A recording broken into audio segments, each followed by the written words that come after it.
Chapter 4. The house looked exactly the same from the outside, or almost exactly the same. Around Miss Spink and Miss Forcible's door were blue and red light bulbs that flashed on and off, spelling out words, the lights chasing each other around the door. On and off, around and around. Astounding. Was followed by a theatrical and then triumph. It was a sunny, cold day, exactly like the one she'd left. There was a polite noise from behind her. She turned around. Standing on the wall next to her was a large black cat, identical to the large black cat she'd seen in the grounds at home. "Good afternoon," said the cat. Its voice sounded like the voice at the back of Coraline's head, the voice she thought words in, but a man's voice, not a girl's. "Hello," said Coraline. "I saw a cat like you in the garden at home. You must be the other cat." The cat shook its head. "No," it said. "I'm not the other anything. I'm me." It tipped its head to one side, green eyes glinted. "You people are spread all over the place. Cats, on the other hand, keep ourselves together. If you see what I mean. I suppose. But if you're the same cat I saw at home, how can you talk? Cats don't have shoulders, not like people do." But the cat shrugged, in one smooth movement that started at the tip of its tail and ended in a raised movement of its whiskers. "I can talk. Cats don't talk at home." "No," said the cat. "No," said Coraline. The cat leaped smoothly from the wall to the grass near Coraline's feet. It stared up at her. "Well, you're the expert on these things," said the cat dryly. "After all, what would I know? I'm only a cat." It began to walk away, head and tail held high and proud. "Come back," said Coraline. "Please. I'm sorry. I really am." The cat stopped walking, sat down, and began to wash itself, thoughtfully, apparently unaware of Coraline's existence. We could be friends, you know," said Coraline. "We could be rare specimens of an exotic breed of African dancing elephants," said the cat. "But we're not. At least," it added cattily, after darting a brief look at Coraline, "I'm not." Coraline sighed. "Please. What's your name?" Coraline asked the cat. "Look, I'm Coraline." "Okay." The cat yawned slowly, carefully, revealing a mouth and tongue of astounding pinkness. "Cats don't have names," it said. "No?" said Coraline. "No," said the cat. "Now, you people have names. That's because you don't know who you are. We know who we are, so we don't need names." There was something irritatingly self-centered about the cat, Coraline decided. As if it were, in its opinion, the only thing in any world or place that could possibly be of any importance. Half of her wanted to be very rude to it, the other half of her wanted to be polite and deferential. The polite half won. "Please, what is this place?" The cat glanced around briefly. "It's here," said the cat. "I can see that." "Well, how did you get here?" "Like you did." "I walked," said the cat. "Like this."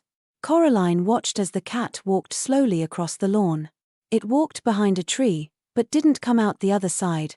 Coraline went over to the tree and looked behind it. The cat was gone. She walked back toward the house. There was another polite noise from behind her. "It was the cat, by the by," it said. "It was sensible of you to bring protection. I'd hang on to it, if I were you."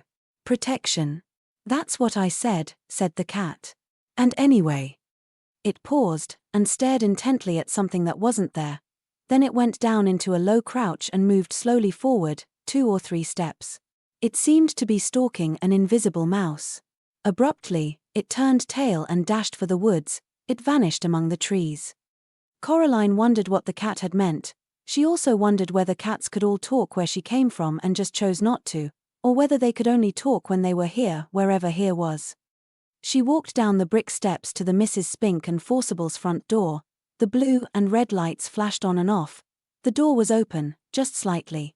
She knocked on it, but her first knock made the door swing open, and Coraline went in. She was in a dark room that smelled of dust and velvet. The door swung shut behind her, and the room was black.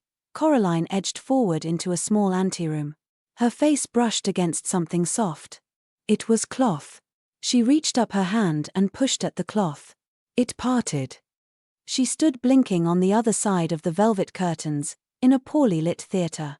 Far away, at the edge of the room, was a high wooden stage, empty and bare, a dim spotlight shining onto it from high above. There were seats between Coraline and the stage. Rows and rows of seats. She heard a shuffling noise, and a light came toward her, swinging from side to side. When it was closer, she saw the light was coming from a flashlight being carried in the mouth of a large black Scotty dog, its muzzle grey with age. "Hello," said Coraline.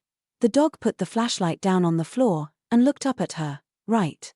Let's see your ticket," he said gruffly. "Ticket? That's what I said. Ticket. I haven't got all day, you know. You can't watch the show without a ticket." Coraline sighed. "I don't have a ticket," she admitted. "Another one," said the dog gloomily. "Come in here, bold as anything. Where's your ticket?" "Haven't got one, I don't know." It shook its head, then shrugged. "Come on, then." He picked up the flashlight in his mouth and trotted off into the dark. Coraline followed him. When he got near the front of the stage, he stopped and shone the flashlight onto an empty seat. Coraline sat down, and the dog wandered off. As her eyes got used to the darkness, she realized that the other inhabitants of the seats were also dogs. There was a sudden hissing noise from behind the stage. Coraline decided it was the sound of a scratchy old record being put onto a record player. The hissing became the noise of trumpets, and Miss Spink and Miss Forcible came onto the stage. Miss Spink was riding a one-wheeled bicycle and juggling balls. Miss Forcible skipped behind her, holding a basket of flowers. She scattered the flower petals across the stage as she went. They reached the front of the stage, and Miss Spink leaped nimbly off the unicycle, and the two old women bowed low. All the dogs thumped their tails and barked enthusiastically. Coraline clapped politely. Then they unbuttoned their fluffy round coats and opened them. But their coats weren't all that opened, their faces opened, too, like empty shells, and out of the old empty fluffy round bodies stepped two young women.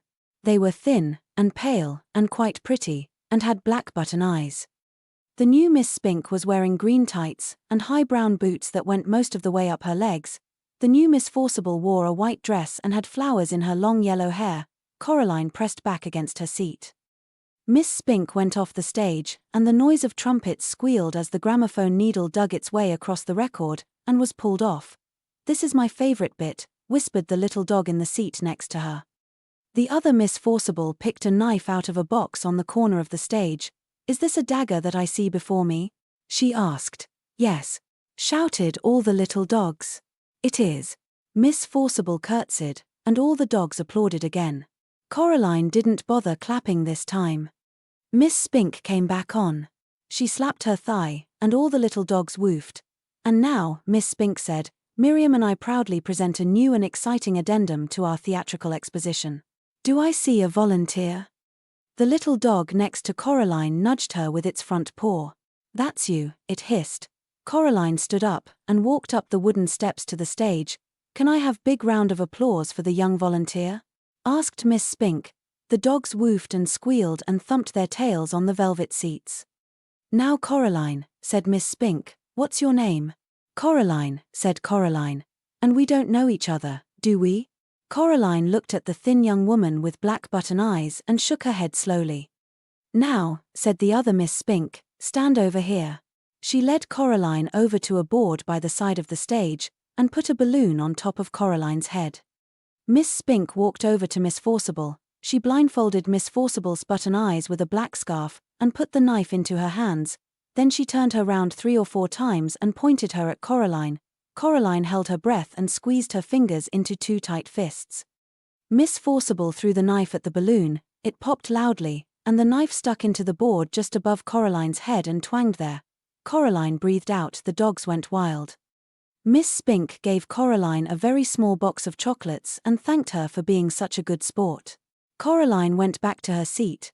"You were very good," said the little dog. "Thank you," said Coraline. Miss Forcible and Miss Spink began juggling with huge wooden clubs. Coraline opened the box of chocolates. The dog looked at them longingly. "Would you like one?"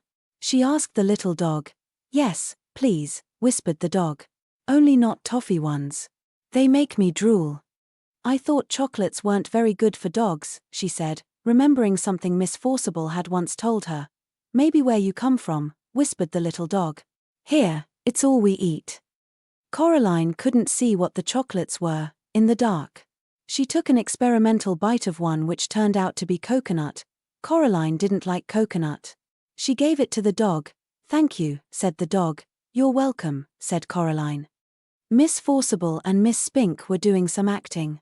Miss Forcible was sitting on a stepladder, and Miss Spink was standing at the bottom. What's in a name? Asked Miss Forcible. That which we call a rose by any other name would smell as sweet. Have you got any more chocolates? Said the dog. Coraline gave the dog another chocolate.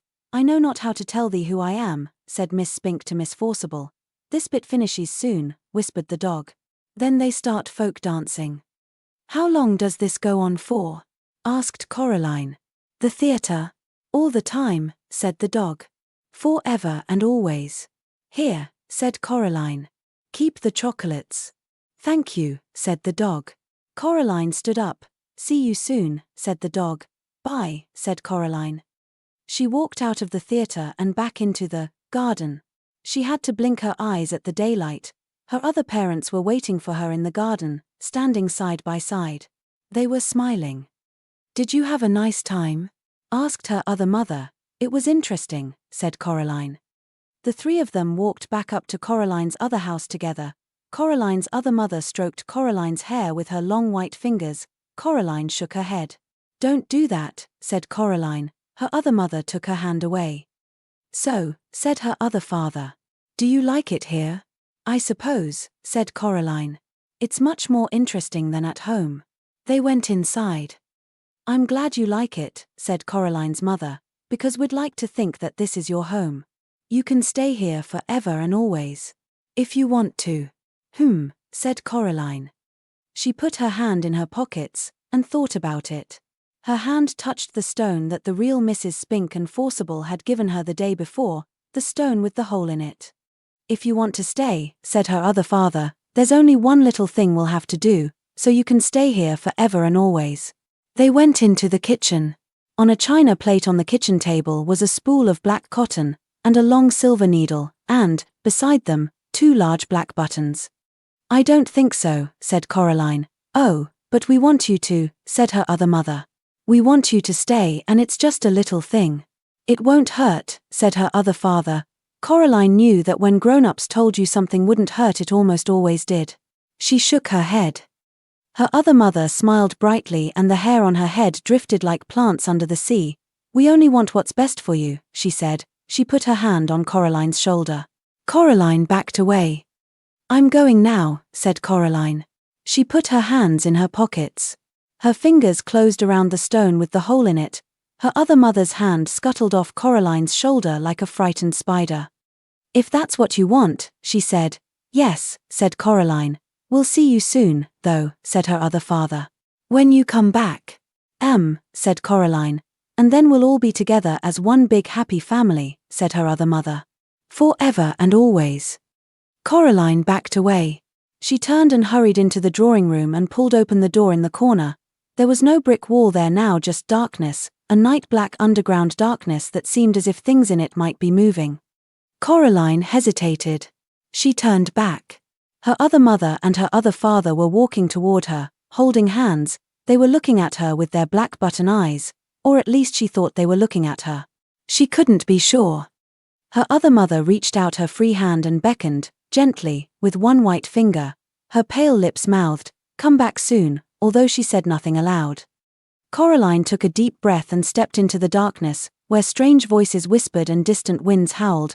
She became certain that there was something in the dark behind her, something very old and very slow.